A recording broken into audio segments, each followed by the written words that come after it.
Jemaat yang terkasih dalam Kristus Yesus, bacaan kita pada kebaktian pagi hari ini diambil dari Yesaya 56 ayat 1 dilanjutkan dengan ayat 6 sampai 8. Sebelumnya mari kita berdoa. Bapa yang Maha Kudus, Bapa yang kami kenal dalam Kristus Yesus, terima kasih Bapa, Engkau telah memberi kesempatan kepada kami untuk merenungi sebagian kecil dari firman-Mu ya Bapa. Terangilah pikiran kami, terangilah hati kami ya Bapa, sehingga kami boleh memahami sebagian kecil dari firman-Mu ya Bapa. Kami berdoa untuk Bapak Pendeta Luther Novriaman Lase dan Ibu Eka yang akan menyampaikan firman-Mu ya Bapa. Terangilah pikiran mereka sehingga mereka dapat menyampaikan sesuai dengan kehendak-Mu, dapat memperbaharui kehidupan kami ya Bapa. Terima kasih Bapa, dalam nama Yesus Kristus kami berdoa. Amin. Yesaya 56 ayat 1 dilanjutkan ayat 6 sampai 8. Demikian firman Tuhan.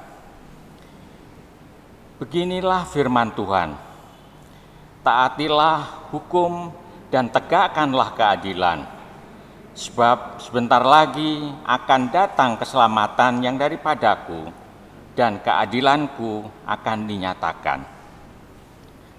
Dan orang-orang asing yang menggabungkan diri kepada Tuhan untuk melayani Dia, untuk mengasihi nama Tuhan, dan untuk menjadi hamba-hambanya, semua yang memelihara hari Sabat dan tidak menajiskannya, dan yang berpegang kepada perjanjianku.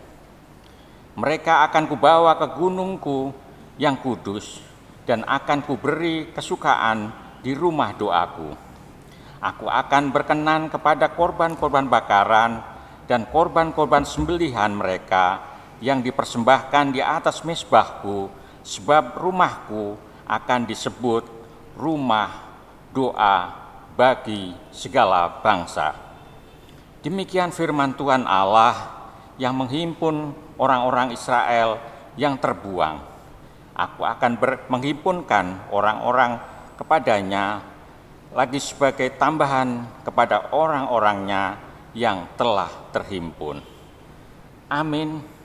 Yang berbahagia ialah mereka yang mendengarkan firman Allah dan yang memeliharanya. Haleluya.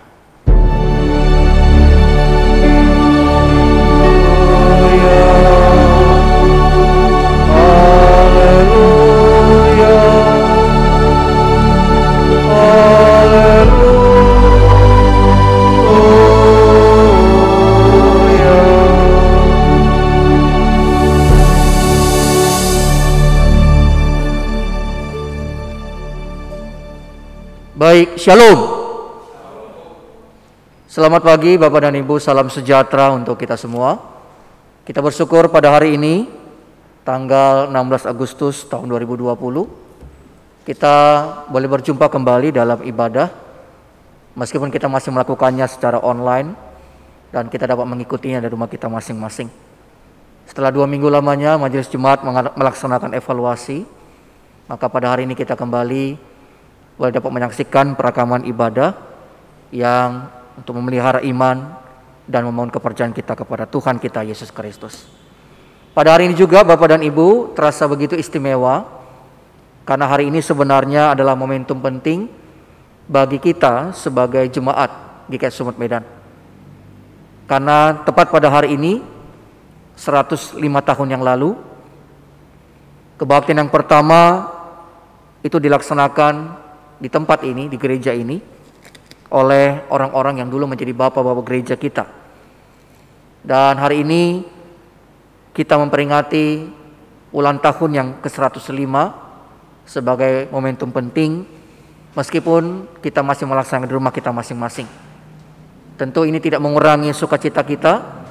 Kita bersyukur kepada Tuhan bahwa perjalanan panjang jemaatnya masih tetap disertai oleh Tuhan, hingga 105 tahun yang akan datang. Terkait dengan itu juga Bapak dan Ibu yang terkasih, sebagaimana juga kita tahu bahwa pada besok hari kita juga akan melaksanakan atau merayakan hari ulang tahun negara kita, Negara Kesatuan Republik Indonesia yang ke-75. Karena pada besok hari tepat tanggal 17 Agustus, negara kita juga berulang tahun dan hampir bersamaan juga dengan ulang tahun Jemaat GKI Sumut Medan. Lalu firman Tuhan yang tadi kita sudah baca Bapak Ibu terkait dengan perayaan hari ulang tahun dan kemerdekaan, kita akan mendengar firman Tuhan dengan tema kasih Allah bagi semua bangsa. Kali saya ulangi, kasih Allah bagi semua bangsa. Tentu kita juga tahu bersama bahwa setiap orang pada dasarnya ingin agar kasih yang dia terima itu hanya semata-mata untuk dirinya sendiri. Salah satu sifat dari manusia, Bapak dan Ibu yang terkasih, adalah ingin menang sendiri dan ingin supaya apa yang baik itu hanya ada pada dirinya sendiri. Dan kalau bisa, tidak untuk orang lain. Ini menjadi sesuatu yang menjadi pembuka dari khotbah atau renungan yang kita dengarkan pada saat ini. Tapi hari ini, di momentum kita merayakan hari ulang tahun Jemaat GKI Sumut Medan, dan hari ulang tahun negara kita yang kita sambut bersama pada besok hari, kita mau diingatkan kembali. Sama seperti firman yang disampaikan oleh Nabi Yesaya kepada umat Israel. Bahwa kebaikan itu tidak hanya untuk diri kita sendiri, tetapi juga untuk orang-orang di sekitar kita. Bahkan untuk orang-orang lain yang bahkan mungkin tidak kita kenal. Karena semuanya adalah milik Allah. Dan Allah berkehendak untuk menyelamatkan semua ciptaannya. Tapi seperti yang tadi saya katakan Bapak dan Ibu yang terkasih, bahwa sifat manusia seringkali ingin menolak supaya setiap orang turut diselamatkan sebagaimana ia diselamatkan. Ini juga tak ubahnya dengan sifat orang-orang Israel sendiri Bapak Ibu, yang menganggap diri mereka eksklusif, yang menganggap diri mereka lebih daripada yang lain, yang menganggap orang-orang lain di sekitar mereka yang tidak lahir seperti bagaimana mereka lahir, tidak keturunan Abraham, Ishak dan Yakub, maka bagi mereka orang-orang itu tidak layak untuk diselamatkan. Ayat yang pertama dari pembacaan kita tadi, pasal 56 dari kitab Yesaya. Saya ulangi pembacaannya. Beginilah firman Tuhan, taatilah hukum dan tegakkanlah keadilan, sebab sebentar lagi akan datang keselamatan yang daripadaku, dan keadilanku akan dinyatakan. Pada pasal-pasal sebelumnya kalau kita perhatikan, orang-orang Israel diperingatkan agar mereka meneladani hamba Allah yang begitu rendah dan merendahkan dirinya di depan Tuhan dan juga manusia. Kalau kita ingat Bapak dan Ibu yang terkasih, bagaimana latar belakang orang-orang Israel sampai tiba di pembuangan di Babel, itu adalah karena ketidaktaatan mereka. Karena mereka senantiasa menyembah Allah-Allah dan ilah-ilah lain dan bukan mentaati apa yang Tuhan perintahkan kepada mereka. Karena itu hukuman yang selalu Allah dengungkan pada saat itu adalah mereka akan dibuang atau dijajah oleh sebuah bangsa yang lebih kuat daripada mereka. Dan saat itu kita tahu bersama Bapak dan Ibu yang terkasih, Israel Utara itu dibuang atau dikalahkan dan dijajah oleh bangsa Asyur yang kuat pada saat itu, dan Israel sebelah selatan itu dikalahkan dan dijajah oleh bangsa Babilonia yang juga dicatat di dalam kitab Yesaya ini. Itu adalah hukuman yang dimaksudkan pada awalnya kepada mereka. Tetapi pada ayat yang pertama ini kita melihat bahwa hukuman itu tidak lagi berupa hukuman pembuangan di Babel. Tapi keselamatan atau keadilan yang ditegakkan oleh mereka kepada mereka maksud saya adalah ketika nanti mereka akan melihat bagaimana Mesias itu akan melakukan apa yang menjadi tugas untuk mengadili setiap orang berdasarkan iman percaya kepada Tuhan. Ada dua pokok penting Bapak dalam ayat yang pertama yang menjadi dasar di mana Allah melalui Tuhan kita Yesus Kristus akan mengadili umatnya. Pertama adalah ketaatan mereka kepada firman Tuhan. Yang kedua adalah perlakuan mereka kepada sesama mereka, keadilan atau ketidakadilan yang mereka lakukan kepada sesama. Lalu kemudian pada ayat yang ke-6 dan ayat yang ke-7 merupakan ayat yang sangat mendukung tema kita pada hari ini, kasih Allah bagi semua bangsa. Kita lihat bagaimana saat itu Bapak Ibu Yesaya menggambarkan kepada orang-orang Israel bahwa keselamatan suatu atau sebuah bangsa itu tidak lagi ditentukan dari keturunan mereka lahir sebagai keturunan Abraham atau tidak. Tetapi keselamatan itu ditentukan apakah mereka mau mentaati, memelihara hari Sabat dan berlaku baik kepada sesama, dan itulah yang menjadi ukurannya. Latar belakang dari ayat ini tentu saja Bapak Ibu begitu panjang. Orang-orang Israel pada saat begitu yakin dan percaya diri bahwa karena mereka lahir secara degeneratif sebagai keturunan langsung dari Abraham, Ishak dan Yakub, dan mereka punya darah yang lahir sebagai orang Yahudi, maka mereka pasti akan diselamatkan.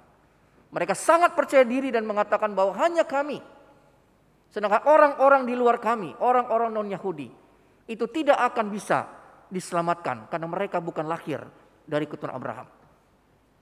Tapi justru di dalam bagian firman Tuhan yang tadi kita baca, Yesaya justru menggambarkan hal yang sebaliknya. Keselamatan itu juga berlaku bukan hanya kepada orang yang lahir dari Abraham, Ishak dan Yakub, tapi kepada orang yang mentaati firman Allah, memelihara hari Sabat dan berlaku baik kepada sesama manusia. Saya ulangi pembacaan ayat yang ke-6. Dan orang-orang asing yang menggabungkan diri kepada Tuhan untuk melayani Dia, untuk mengasihi nama Tuhan dan untuk menjadi hamba-hambanya, semuanya yang melihara hari Sabat dan tidak menajiskannya, dan yang berpegang kepada perjanjianku, mereka akan kubawa ke gunungku yang kudus dan akan kuberi kesukaan di rumah doaku. Aku akan berkenan kepada korban-korban bakaran dan korban-korban sembelihan mereka yang dipersembahkan di atas mezbahku.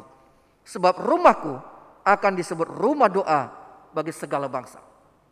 Kalau kita melihat kaitan ini sangat jelas Bapak Ibu. Oleh Nabi Yesaya, Tuhan hendak mengatakan kepada orang Israel pada saat itu bahwa Allah juga mengasihi setiap orang. Tidak hanya tertentu untuk bangsa Israel, tapi juga orang-orang asing, orang-orang kebiri, seperti dikatakan pada ayat yang ketiga, yang bahkan dikatakan digambarkan tidak mengenal Allah. Tapi kalau mereka menjadi murid-murid, mereka mengasihi Allah, mereka memelihara hari Sabat, dan mereka berlaku baik kepada sesama, maka mereka juga akan ikut masuk di dalam rencana keselamatan Allah. Dan mereka akan memuji Allah di dalam rumah doa.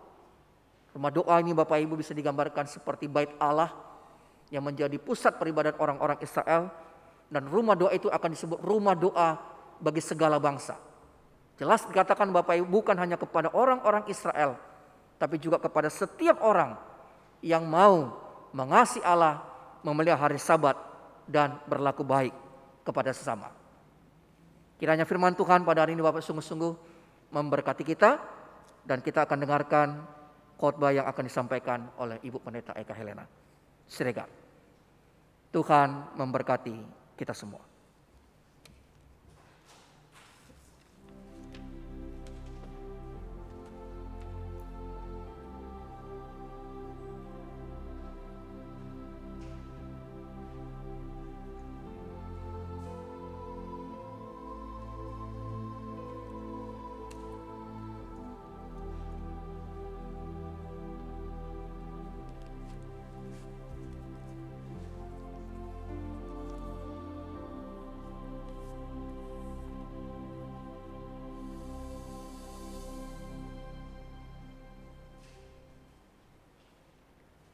Shalom, salam sejahtera bagi kita semuanya. Kita dapat bertemu kembali di dalam ibadah pada minggu hari ini. Dan sebagai tema kita pada kesempatan ini yang sudah diutarakan oleh pembicara yang pertama, yaitu kasih Allah bagi semua bangsa. Saudaraku yang terkasih, berangkat dari tema ini, mungkin kita bersama berkata bahwa kasih Allah itu adalah apakah memang sampai kepada semua bangsa? Apakah Allah itu juga mengasihi semua orang tanpa terkecuali? Mungkin ini yang menjadi pertanyaan bagi kita semuanya ketika kita berangkat dari tema kita hari ini. Nah, pertanyaan ini saudaraku yang terkasih, ini juga merupakan pergumulan setiap orang. Karena semua orang Kristen pada umumnya dan juga bukan orang Kristen juga mengungkapkan pertanyaan sebagaimana yang sudah kita ungkapkan tadi.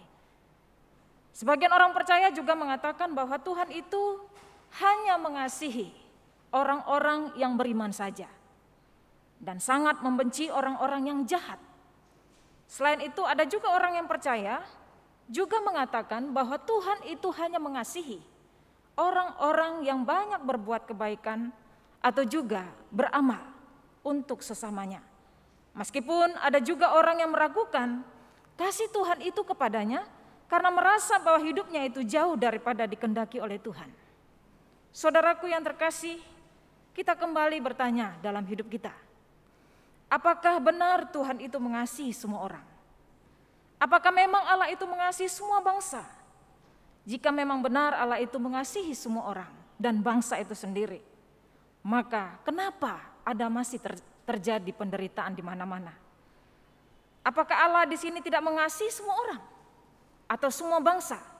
Kalau memang Allah itu memang mengasihi semua bangsa dan semua orang, pasti tidak adalah di situ hadir penderitaan dan kesusahan.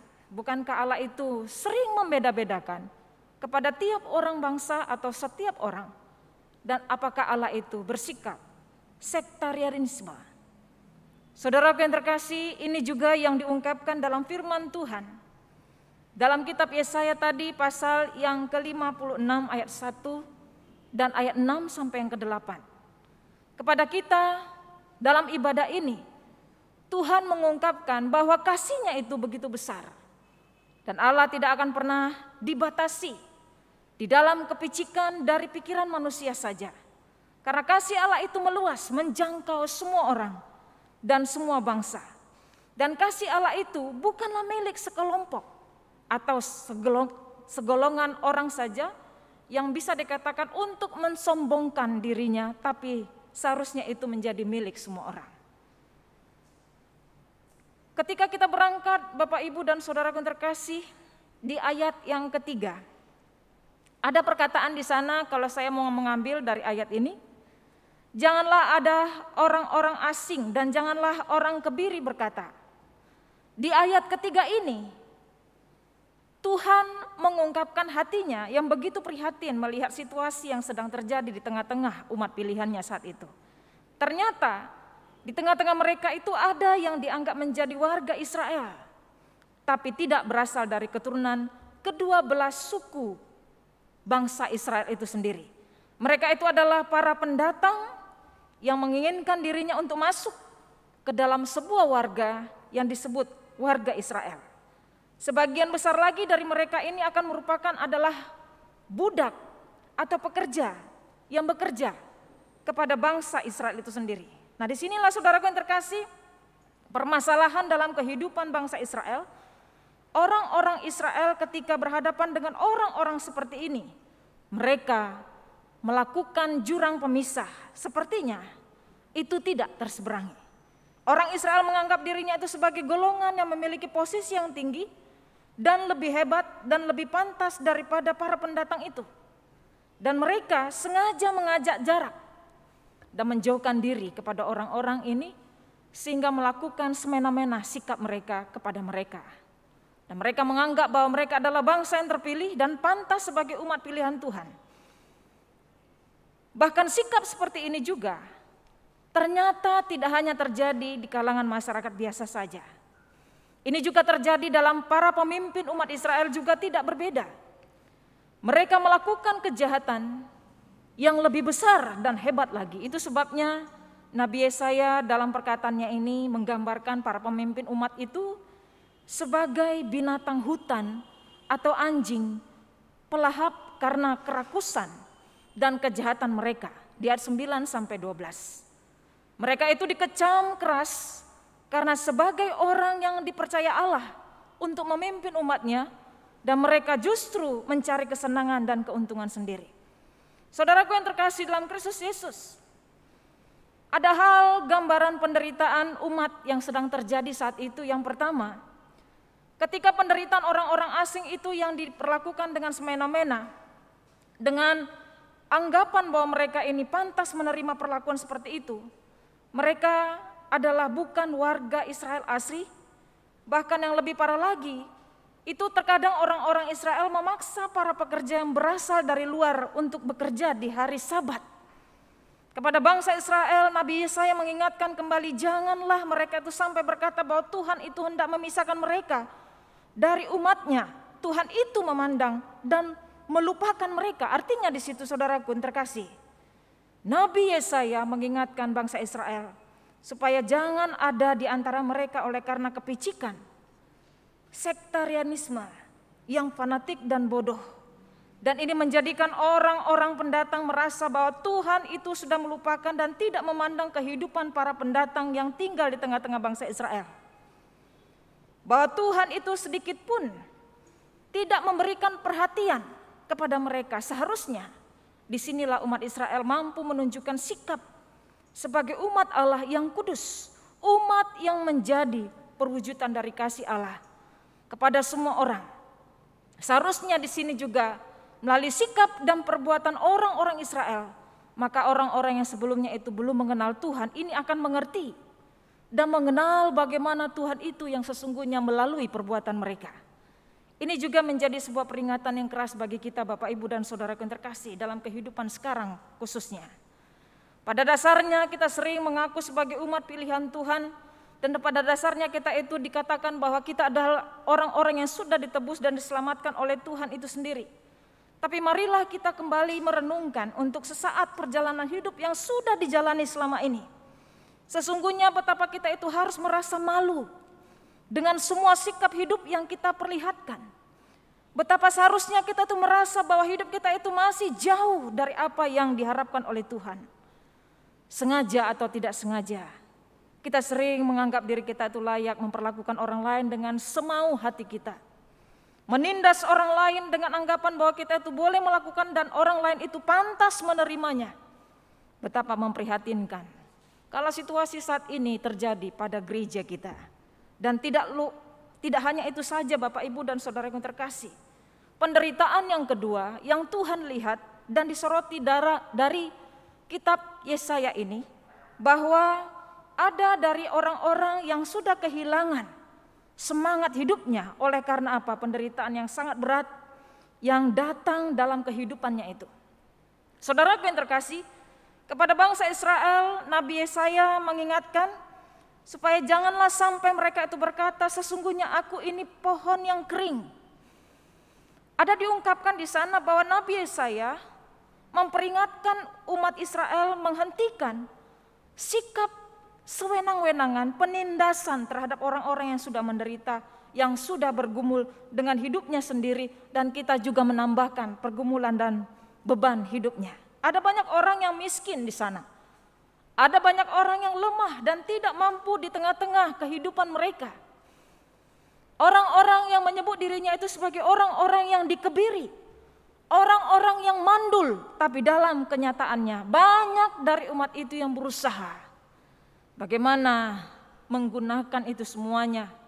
Orang-orang ini memanfaatkan orang-orang ini dengan kesenangannya, dengan kesejahteraannya sendiri. Dan ini menjadikan kesenjangan sosial yang begitu jauh dan membawa tembok pemisah yang begitu tinggi. Oleh karena itu Yesaya mengingatkan kembali di ayat 1 dan 2. Beginilah firman Tuhan, taatilah hukum dan tegakkanlah keadilan. Ada dua kata di sana saudaraku yang terkasih. Taatilah hukum dan tegakkanlah keadilan. Kedua kata ini adalah kunci dari berdirinya umat Tuhan dan tujuan pemeliharaan Tuhan. Jadi hukum itu tidak akan terpisah dengan keadilan dalam kehidupan orang Israel. Dan Nabi Yesaya menyandingkan konsep hukum dan keadilan itu dalam hubungannya kepada Tuhan. Dan hanya saja konsep hukum dan keadilan ini yang dimaksudkan dalam ayat tadi itu merupakan konsep keadilan dan kebenaran menurut kehendak Allah. Bukan kehendak manusia, bukan hasil rekayasa pemikiran manusia. Allah sudah menetapkan dasar-dasar hukum dan bagi bangsa Israel, dan ini juga harus benar-benar dikatakan dalam kehidupannya, harus dilakoni dalam kehidupannya. Oleh karena itu dalam ayat 4 dan 7 Yesaya mengingatkan kembali, Allah memulihkan mereka dan mengangkat kehidupan mereka, dan Allah akan berpihak kepada mereka dan akan menyatakan berkat-Nya, dan Allah tidak akan menindas mereka seperti yang dilakukan oleh umat-Nya, tapi sebaliknya akan berkarya dalam hidupnya. Saudaraku yang terkasih, ini tentu menjadi sebuah peringatan juga kepada kita. Ketika kita itu telah membiarkan hidup kita kepada pola penindasan kepada orang lain, dan juga menjadikan orang lain itu kehilangan semangat hidup, maka jangan terkejut nanti jika Allah akan meninggalkan hidup kita dan berpihak kepada orang lain. Saudaraku yang terkasih, jika kita merenungkan kembali hal ini, firman Tuhan ini yang dilakukan oleh apa yang sudah Tuhan nyatakan kepada umat-Nya, dan juga Tuhan sebagai mengungkapkan tentang kasih-Nya, yaitu Tuhan menyatakan hidupnya di dalam Yesus Kristus kepada kehidupan kita. Kita dulu adalah orang-orang asing, saudaraku yang terkasih. Kita itu adalah bukan umat Allah yang layak di hadapan Allah. Kita dulu adalah orang-orang yang terbuang, bahkan yang berharap kepada Tuhan itu pun tidak layak di hadapan Tuhan. Tapi oleh kasih karunia Tuhan, melalui diri Tuhan Yesus Kristus, kita dipanggil dan dipilih untuk ikut menjadi umat-Nya. Keselamatan itu, kasih Allah terjadi kepada semua bangsa. Kasih Allah kepada semua kita. Dan Tuhan menyatakan segala berkat-Nya pada hidup kita, pada hari ini sampai selama-lamanya. Amin. Mari kita bersatu di dalam doa. Kita berdoa. Bapa yang penuh kasih, kami bersyukur Tuhan, karena pada kesempatan ini firman-Mu yang sudah mengingatkan kami kembali untuk merenung ulang bahwa kasih-Mu itu bukan tidak pernah terjadi pada hidup kami. Engkau menyatakan bahwa kasih-Mu itu tidak sepicik apa yang kami kira, tapi itu meluas dan bahkan secara keseluruhan kami merasakan kasih itu Tuhan, kasih daripada Tuhan itu untuk menyertai kami senantiasa. Tuhan Yesus yang baik, kami juga bercermin kepada firman-Mu ini, supaya kami tetap melakukan apa yang menjadi Tuhan kehendaki.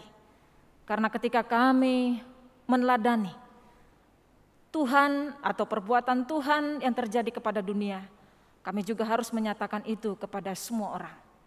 Tanpa terkecuali Tuhan, bahkan orang yang membenci kami dan memusuhi kami, kami juga harus menyatakan kebaikan yang Tuhan sudah pesankan dan berikan sebagai pengajaran yang daripada-Mu, untuk kami dapat berlakukan senantiasa dengan setia.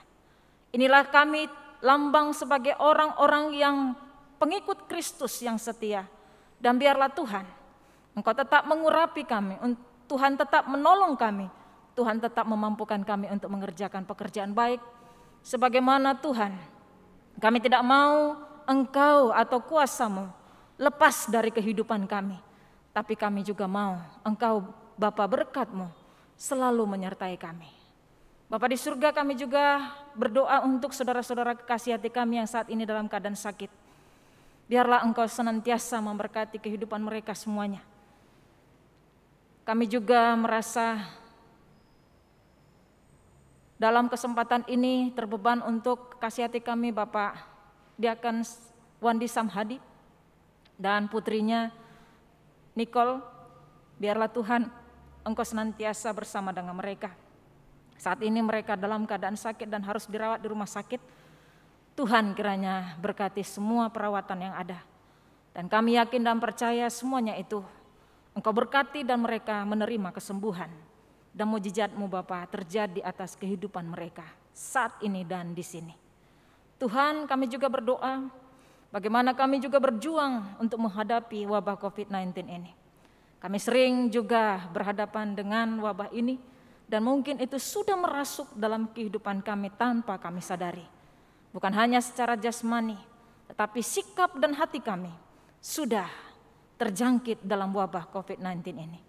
Tuhan, biarlah Engkau sembuhkan kami dengan kasih sayang-Mu. Dan biarlah Engkau Tuhan yang tetap melindungi kami. Ajari kami, peliharai kami Tuhan. Supaya kasih-Mu tetap nyata untuk dapat kami terima. Dan kami dapat sembuh dalam keadaan ini.